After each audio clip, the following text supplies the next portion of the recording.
अस्सलाम वालेकुम दोस्तों, कैसे हैं सब। उम्मीद है खैरियत से होंगे।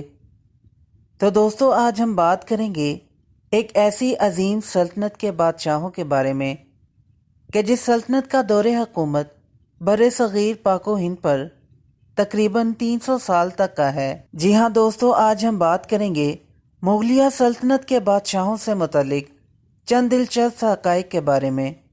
जानने के लिए वीडियो को एंड तक देखें और जिन्होंने मेरा चैनल सब्सक्राइब नहीं किया वो ज़रूर करें, ताकि इसी तरह हिस्ट्री से मुतल्लिक आपके नॉलेज में इजाफ़ा होता रहे।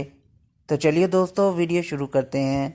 आम तौर पर हम मुग़ल बादशाहों या फिर मुगलिया दौर के बारे में सिर्फ स्कूल या कॉलेज की चंद किताबों में ही पढ़ते हैं, लेकिन हकीकत यह है कि इन किताबों में मुगलिया दौर के हवाले से बहुत कम मालूमात दर्ज हैं, और जो भी हैं वो भी तकरीबन एक जैसी है। मुग़ल बादशाहों और इनके दौर के हवाले बहुत से हक़ाइक़ भी हैं जो आम किताबों में नहीं मिलते। ऐसे ही चंद दिलचस्प हक़ाइक़ का जिक्र इस वीडियो में करेंगे। मुग़ल बादशाह ज़हीरुद्दीन बाबर को ज़्यादातर लोग वस्ती एशिया के फ़ातह के तौर पर जानते हैं, लेकिन बहुत कम लोग ये बात जानते हैं कि यह मुग़ल बादशाह एक बेहतरीन मुसन्नफ़ भी था, और इसकी मशहूर तसनीफ़ तुज़्क़-ए बाबरी है। जलालुद्दीन अकबर अपनी मजबूत सल्तनत और बेहतरीन सियासत की वजह से जाना जाता था, यहाँ तक कि वह अपने आबाओ अजदाद से भी आगे बढ़ गया। लेकिन यह भी एक हकीकत थी कि जलालुद्दीन में पढ़ने की अहलियत बहुत कम थी और वह लफ्ज़ों की अदायगी सही तौर पर नहीं कर पाता था। शायद इसी वजह से इसने कुछ दरबारियों की बातों में आकर दीन इलाही की बुनियाद डाली थी, जो कि बुरी तरह नाकाम हुई, और रहती दुनिया तक इस बादशाह पर लोग लानत भेजते रहेंगे। ताज महल दिन के मुख्तलिफ हिस्सों में मुख्तलिफ रंग अपना लेता है। ये सब कुछ इर्द गिर्द के माहौल की वजह से मुमकिन होता है। इसकी बुनियादी वजह ताज महल की तामीर में इस्तेमाल किया जाने वाला सफ़ेद मार्बल है, जो चमकदार होने के अलावा अक्कास भी है। मगरबी मौरख़ीन जलालुद्दीन अकबर को एक अजीम बादशाह करार देते हैं, और आज भी इसका शुमार तारीख़ के 25 बेहतरीन सियासतदानों में होता है। आपको ये जानकर ज़रूर हैरत होगी, हमारी कौमी ज़ुबान उर्दू मुगलिया दौर में बड़े पैमाने पर तैयार की गई थी। जब हिंदुस्तान और इससे मुल्हिका इलाक़ों में इस्लाम फैलना शुरू हुआ तो इसके साथ उर्दू भी फैली, और इसके साथ दीगर ज़बानों के फैलाव में भी इजाफ़ा हुआ, जैसे कि अरबी और फ़ारसी। अक्सर आप लोगों ने सुना होगा कि शाहजहां ने उन तमाम मज़दूरों के हाथ कटवा दिए थे जिन्होंने ताज महल तमीर किया था, ताकि वो इसकी नकल ना तैयार कर सकें। लेकिन यह हकीकत नहीं है, और इसकी गवाही खुद आर्किटेक्ट उस्ताद अहमद लाहौरी देते हैं, जिन्होंने ताज महल के डिज़ाइन की तैयारी में अहम किरदार अदा किया था। मुग़ल बादशाहों की शोहरत की एक वजह इनकी बीवियों की तादाद भी थी। ये बादशाह मुतअद्दिद बीवियां रखते थे, लेकिन उन तमाम मुग़ल बादशाहों के मुकाबले में मुग़ल बादशाह बहादुर शाह ज़फ़र की सबसे कम बीवियां थीं। बहादुर शाह ज़फ़र की सिर्फ 4 बीवियां थीं, जो कि उस वक्त सबसे कम थीं। ताहम औलाद में इनके 22 बेटे और 32 बेटियां थीं। हम हमेशा से ये सुनते आए हैं कि अनारकली को जिंदा दीवार में चुनवा दिया था, क्योंकि अनारकली की कब्र भी मौजूद है। लेकिन यह हकीकत नहीं, बल्कि बाज़ मौरख़ीन ने अनारकली को एक तसव्वुराती या ड्रामाई किरदार के तौर पर पेश किया है।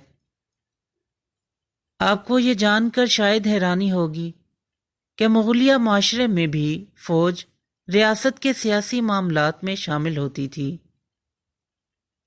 दीगर सल्तनों और फ़ौजों के बरक्स मुग़ल बादशाह अपने घुड़सवार फ़ौज में बड़े बड़े हाथियों और ऊँटों का इस्तेमाल भी किया करते थे। 14 फरवरी को दुनिया भर में मोहब्बत का आलमी दिन वैलेंटाइन डे के तौर पर मनाया जाता है, लेकिन आपको ये जानकर हैरत होगी कि इस दिन यानी 14 फरवरी की मुग़ल बादशाहों की ज़िंदगी में भी काफ़ी अहमियत रही है।